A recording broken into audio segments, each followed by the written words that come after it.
Lo importante era tener una visión 360, una visión absolutamente integral de todo lo que iba a suponer este museo. Entonces, pues estaba el nombre de la fundación, el nombre del museo, pero también lo estaba el entorno del palacio, cómo iba a quedar. Es decir, teníamos un entorno que comercialmente estaba destrozado, que urbanísticamente también estaba destrozado, cómo iba a quedar. También ver el alcance del yacimiento romano que tenemos en el sótano.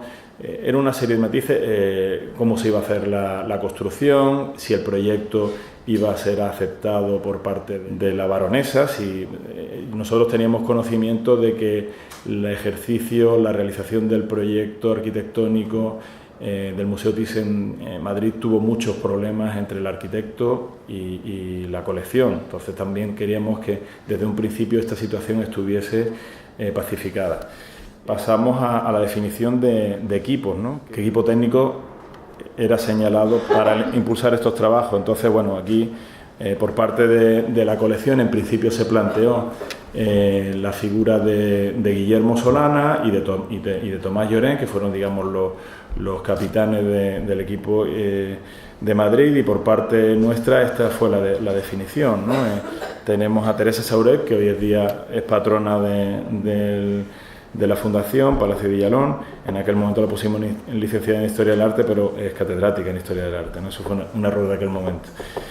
Alfonso Serrano, que ya había trabajado con la colección Thyssen en su exposición en el Palacio del Obispo. Rafael Roldán, que a posteriori fue el arquitecto que realizó la rehabilitación y la construcción del museo.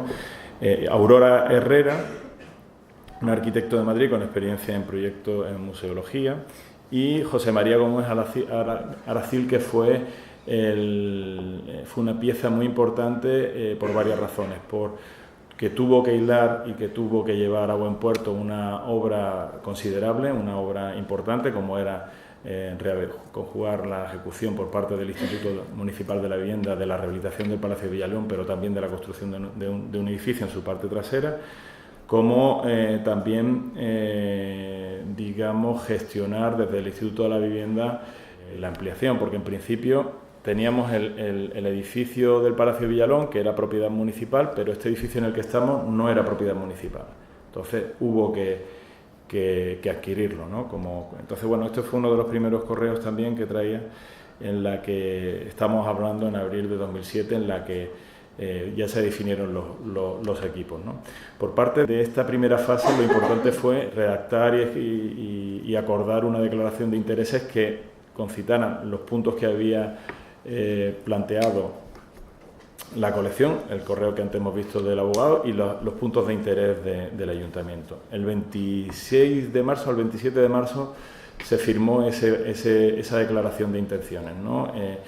Vimos que el tema se nos iba, porque iban pasando los plazos, la agenda del alcalde con la agenda de la baronesa era difícil, y además a sugerencia de una persona de confianza de la baronesa, que es malagueño, que también fue una persona clave en todo este proyecto, que no digo su nombre porque si no se enfada conmigo, y que fue una persona clave también en el conocimiento de la colección y en el conocimiento de que eran nuestros mejores pasos para llegar mejor a la baronesa, pues firmó el alcalde ese protocolo de intenciones, y con ello me fui a Madrid. Nos entrevistamos con el abogado de la baronesa y con la propia baronesa en su villa de La Moraleja, y allí en una mañana nos firmó la declaración de intenciones, con lo cual toda esta maquinaria se puso a andar. En su momento se planteó incluso hacer una exposición provisional que anticipase las obras en Málaga, ¿no? Y pensamos que en aquel momento podría ser el MUPAN. El MUPAN se ofreció, la Sala de la Coracha, para hacer una pequeña exposición. Lo que en principio se consideró favorable, más adelante se pensó que de alguna manera podía quitar o restar expectación y valor a la colección, con lo cual no se consideró esta opción. La primera denominación para la fundación fue la Fundación Colección Carmen Thyssen-Bornemisza. Así se planteó al registro de fundaciones, nos sometíamos al protectorado de la Junta de Andalucía, pero empezaron a llegarnos denegadas por la intervención del Ministerio de Cultura, que negaba el uso de Thyssen en una fundación, ¿no? Digamos, para no confundir con la Fundación Thyssen-Bornemisza de Madrid. Empezaron las primeras reuniones técnicas, contábamos ya con Tomás Llorens, el conservador de la colección Thyssen, que fue de alguna manera el capitán por parte de la colección en todo lo que era aportar el conocimiento de la experiencia museística para mejorar el museo, y la verdad es que su intervención en todos los aspectos, tanto en aspectos de sala como en organización e itinerarios, con el buen trabajo que hizo Rafael Roldán por parte del ayuntamiento como digamos distribuidor de los espacios, y fue un gran acierto y funcionó muy bien. También se empezó a impulsar la fundación, entonces los primeros acuerdos los primeros movimientos fue conocer los estatutos de la Fundación Thyssen Madrid y sobre ese formato redactar el proyecto nuestro. Fueron muy similares, realmente fueron muy similares, y todo descansaba en una confluencia del ayuntamiento y de la colección que se personaba en el patronato, y después en un conservador, director gerente, o después se le llamó director gerente, que aglutinaba todas las competencias correspondientes a la gestión ordinaria del museo, ¿no? También se empezó a hablar de un nombre para el museo, y el primer nombre que se ofreció es Museo Colección de Arte Carmen Thyssen-Bornemisza, como hemos visto antes en el de esto. Con todo ello ya fuimos a lo que es la firma la elaboración de un convenio de colaboración. Si el 20 de marzo, el 27 de marzo de marzo del 2007 firmamos, digamos, la declaración de intenciones, nos marcamos un año y medio en el que se echaron en funcionamiento la fundación, o sea, se pusieron en carga la fundación, el proyecto arquitectónico, se empezaron a hacer los primeros esbozos de los contratos de préstamo, porque el contrato de préstamo no era lineal de la colección al ayuntamiento. El contrato de préstamo era de la colección a la fundación, y eso es lo que es la colección, y por parte del patrimonio, del edificio, de lo que es el museo en el que nos encontramos, del ayuntamiento a la fundación. Digamos, la Fundación Palacio de Villalón así hace y hacía, se describió como pieza de engranaje que recogían las dos aportaciones de parte y parte, y por tanto se dedicaba a la instalación del museo y a su gestión, ¿no? Quería también mostraros otro documento, que es el documento de convenio de la baronesa en representación de las sociedades que son titulares de la colección, y el alcalde de la ciudad. Bueno, después de hacer un expositivo, empiezan a tomar los primeros acuerdos, ya no como declaración de intenciones, sino como obligaciones para la ejecución de este proyecto, ¿no? Se resalta el esfuerzo inversor del ayuntamiento para la localización en esta sede, la constitución de la fundación, los contratos de préstamo, y se llega a los acuerdos, ¿no? Entonces hay una referencia al protocolo de intenciones firmado año y medio antes. Nosotros teníamos también cierta obligación, cierta premura por firmar este convenio de obligaciones, porque de alguna manera se había presentado públicamente en marzo del 2007, y eso lógicamente generaba una presión por parte de la opinión pública y de la prensa, ¿no? Entonces había pasado ya un año y medio, y no fue hasta finales de septiembre del 2008 que firmamos el convenio. Se aportó los estatutos de la Fundación, que es el segundo de los acuerdos. Marcó un plazo para que el ayuntamiento constituyera la fundación. Teníamos toda la figura, todo el estatuto, pero había que constituirlo, había que llevarlo a pleno, que después se llevó en el pleno de octubre. Y después se establecieron las condiciones sobre las que se llevaría a cabo el contrato final de préstamo, ¿no? Entonces, pues aquí ya vemos que el préstamo será gratuito, que las normas de mantenimiento serán las internacionalmente aconsejadas en el mundo de la cultura. Las obras no serán prestadas a terceros sin el consentimiento de la colección.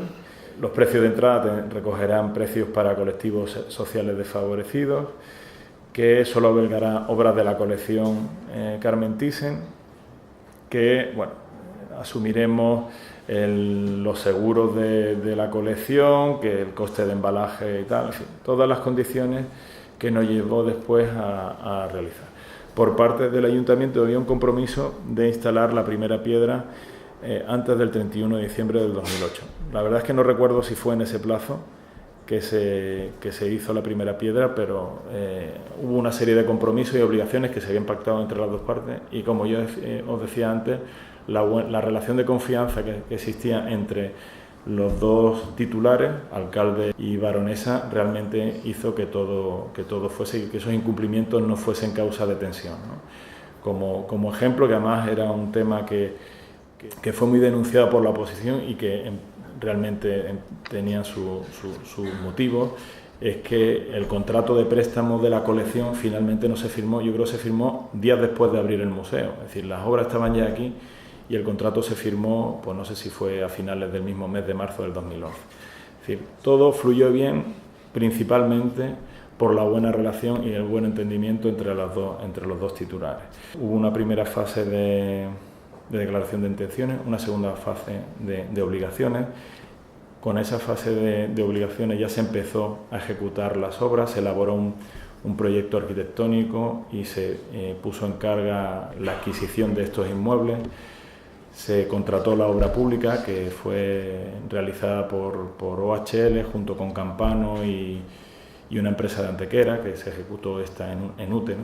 También deciros que tuvimos algunos problemas, principalmente en la fase final de ejecución del proyecto, porque el año 2010 fue un año especialmente lluvioso y el yacimiento romano que teníamos en la planta sótano, en la que se sigue trabajando, pues se inundó absolutamente. Se inundaron todos los bajos, ¿no? Todos los ríos subterráneos que pasan por debajo del museo generaron un problema que hubo que solucionar y que dilató en cierto modo la presentación del museo. Después, ya en el momento de la apertura del museo, tuvimos lógicamente la instalación del museo, la definición del equipo. En principio el equipo estaba capitaneado por un director gerente, se había decidido en los estatutos, un director gerente para el que se hizo un concurso y en el que se designó en primera, digamos como adjudicatario, María López, que fue la primera directora artística que tuvimos, ¿no? Esa relación contractual no se tuvo los resultados que se esperaban de esta función, porque era una persona que procedía de la Fundación Mafre, en la que había trabajado de técnico de exposiciones, y bueno, realmente el embolado, por decirlo de alguna manera, de una construcción que no estaba terminada, de una plantilla que había que instalar y de unas oficinas técnicas que había que instalar, pues hizo que por parte del patronato, principalmente de la presidenta, pues se decidiera la incorporación de un gerente, ¿no? Y ahí es donde de alguna manera a mí me llama la presidenta para incorporarme a este proyecto, y prácticamente en ese mismo mes de marzo en el que estábamos ya proveyendo la instalación del museo fue cuando yo entro a desempeñar el puesto que actualmente desempeño de director gerente. Bueno, hay muchos matices que contar de esta fase de instalación. Fue muy difícil trabajar con perfiles de diferente origen, de diferentes tendencias que no se conocían. En un primer momento teníamos esta plantilla que se empezó a constituir en diciembre del 2010, se instaló en los bajos del Ayuntamiento de Málaga, en unas oficinas que estaban allí desalojadas. Por otro lado, la obra se ejecutaba a marcha forzada, se había dado una fecha que era el 27 de marzo, que era una fecha previa a las elecciones, y además que no se podía dilatar porque ya sería de haberlo enviado 3 meses más atrás. Y bueno, la confluencia también en el museo de diferentes equipos de construcción, la verdad que fue un tema muy difícil por parte de la UTE, que siempre nos daban garantía de que en fecha se presentaba la obra. Y también simultáneamente las intervenciones que estaba haciendo el ayuntamiento en su compromiso de reurbanizar la zona, es decir, tanto lo que es calle Compañía, no sé si recordáis aquellos momentos, es que estaba totalmente levantado, o sea, estaba el museo levantado y toda la zona levantada para acabar en fecha y poder. Yo recuerdo que este restaurante que tenemos ahí enfrente de Canela Fina, que antes eran un compro oro, no sé si lo recordáis, que estaba todo pintarrajeado y tal, para el mismo día de la inauguración se pintó por la mañana para que por lo menos tuviese una imagen digna. Y bueno, se inauguró el museo con todos los servicios en marcha, se hicieron cambios de última hora, por ejemplo la cafetería inicialmente estaba en la planta segunda, donde está el espacio, el artesonado este ondulado, donde está la terraza, se llevó a planta baja, que era se consideró más oportuno. También se tomaron decisiones como llevar a la planta alta la sala de exposiciones temporales para que la colección permanente estuviese más inmediata al visitante, y tomamos otras decisiones como poner el guardarropa en primera línea. No sé si alguno lo recuerda, si nos visitó en aquel momento, teníamos todo el guardarropa metido en la recepción, ¿no? Con lo cual un salón que es importante como es la recepción y que tiene unos artesonados muy importantes, estaba lleno de muebles en altura. Eso después lo enviamos a la sala que hay más atrás, ¿no? A la sala del patio de columnas. Abrimos con todos los papeles, que era muy importante, con la tienda, sobre todo porque realmente cuando pasabas por frente al museo en los días previos, en los días 25, 23 de marzo, realmente no te creías que esto pudiese acabar. Se acabó, la tienda estaba abierta. Lo único que no tuvimos en disposición para la inauguración fue la cafetería, que instalamos a posteriori. Se instaló mayo del 2012. Ya sabéis que nuestro museo se corresponde con una fundación. Como os dije, el tema de la denominación es Fundación Palacio Villalón. En nuestro patronato está constituido por la parte del ayuntamiento y por parte de la baronesa. La baronesa ostenta la presidencia, el alcalde de la ciudad ostenta la vicepresidencia. Por parte de la baronesa existen dos vocales, o sea, dos patronos. O sea, por parte de la colección está representada con 3 personas. Por parte del ayuntamiento está en el patronato el titular, que es la vicepresidenta, el alcalde, y hay 5 representantes que son los patronos de cada uno de los grupos políticos, ¿no? Además de este contenido de estas personas que se corresponden con el ayuntamiento y con la colección, pues se decidió la incorporación de 3 patronos de libre designación, ¿no? Y en esto se designó a Teresa Sauret, a Elvira Rodríguez Herrer, que hasta hace poco ha sido la presidenta de la Comisión Nacional de Valores, y Guillermo Solana, que es el director artístico del Museo Thyssen-Madrid. No tenemos ningún vínculo jurídico con la Fundación Thyssen-Madrid, y en nuestra estructura se organiza el patronato de la Fundación, que tiene las capacidades máximas y que se centran sobre todo en la aprobación del plan de actuación y presupuesto anual. Por supuesto, cualquier competencia que tenga que ver con la modificación de los estatutos, ¿no? O cualquier modificación estructural. Hay una segunda pieza para funcionamiento del museo, que es la comisión delegada, que son algunos patronos del patronato que de alguna manera están directamente o más cercanos al funcionamiento del museo y que de alguna manera resuelven los asuntos cotidianos. Bueno, habréis visto que no hemos denominado como el Museo de las Personas, ¿no? Como el Museo de las Personas es un poco el logo que estamos llevando a cabo, o sea, el mensaje que estamos metiendo en la ciudad. Nosotros somos un museo cómodo para la ciudadanía, con una colección cercana y una colección fácil de entender. Queremos poner en práctica, y estamos poniendo en práctica, una gran cercanía, una gran integración con la ciudad. Queremos sentirnos parte de la ciudad. Al fin y al cabo, Málaga es quien paga nuestra sostenibilidad. El ayuntamiento aporta cada año 2.100.000 de los 3.300.000 que tenemos que buscar para financiar el museo, y con ello tratamos de estar cercanos no solamente en la ciudad mediante determinados acuerdos de colaboración que a veces lo hacemos con museos, como es el caso de Museo del Vino, Museo de Artes Populares, con los que tenemos cierta coincidencia temporal, sino también con otros espacios de la ciudad, como el Patronato Botánico. Y pensamos que esa cercanía con la ciudad tenemos que materializarla también con nuestros visitantes. A nosotros nos preocupan nuestros visitantes y nos preocupan también nuestros empleados, la ciudad, en fin, todo. Con los visitantes nuestra principal preocupación es que se sientan cómodos, como ya he dicho, porque tenemos un formato, unas dimensiones que son muy cómodas para hacer la visita. De hecho, nuestros mejores ratios en felicitación o, digamos, en calificación del museo están en la atención que le prestamos por parte de nuestros auxiliares al público, también de nuestros vigilantes. Y sobre todo también tienen una gran aceptación al Palacio de Villalón, que esa recuperación de este palacio del siglo XVI es otro de los motivos principalmente aceptados.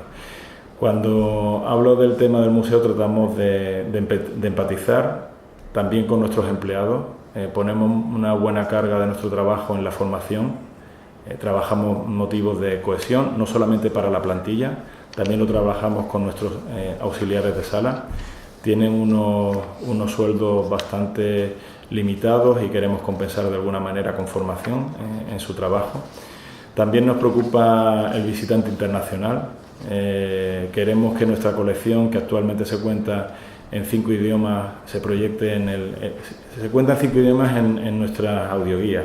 Queremos que se proyecte a otros idiomas. Estamos hablando ya con Embajada de Japón, con Embajada también de Holanda. Pensamos que podemos universalizar lo que es la colección, haciéndosela más cercanas a internacionales de otros países, como dato, y que da un poco de la dimensión del museo, pero más sobre todo de la ciudad. Nosotros en nuestras encuestas al visitante, la que tratamos de conocer qué piensan, detectamos que cada mes llegan a nuestro museo más de 30 nacionalidades distintas, cosa que es muy sorprendente. Es decir, no solamente el público mayoritario, que suele ser el inglés, el holandés y el francés, sino también vienen gente de Nueva Zelanda, viene gente de India, de Japón, en países que realmente te sorprende cuando los leen, ¿no? en esas encuestas. Para nosotros es importante su comunidad. También incluso hemos generado recientemente 3 líneas de trabajo para la comodidad del visitante. Una de ellas es la de establecer el wifi gratis en sala, lo tenemos, es una de nuestras novedades de este último año. Aquí lo tenemos ahora mismo también, el wifi es accesible para vosotros.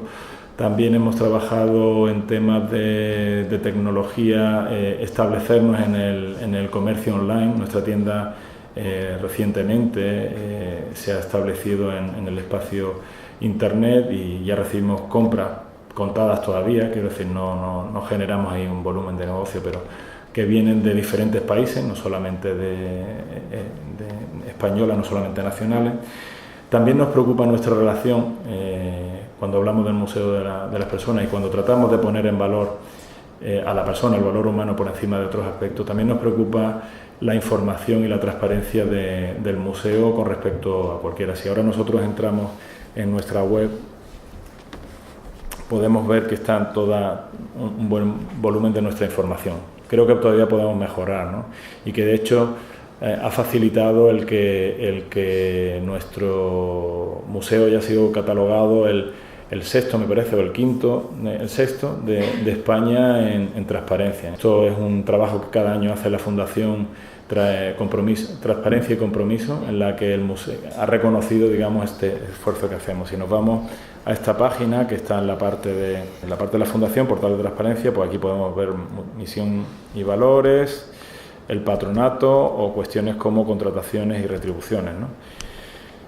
Aquí podéis, el día que queráis hacer alguna consulta, podéis descargar todos nuestros contratos, también nuestras retribuciones a día de hoy, ¿no? Este es mi compañero Manolo Quesada, que siempre me pone esta letra para que no lo lea, pero si lo ampliáis, lo veis, ¿no? Este es un poco un motivo. Están todos los contratos menores, la contratación pública.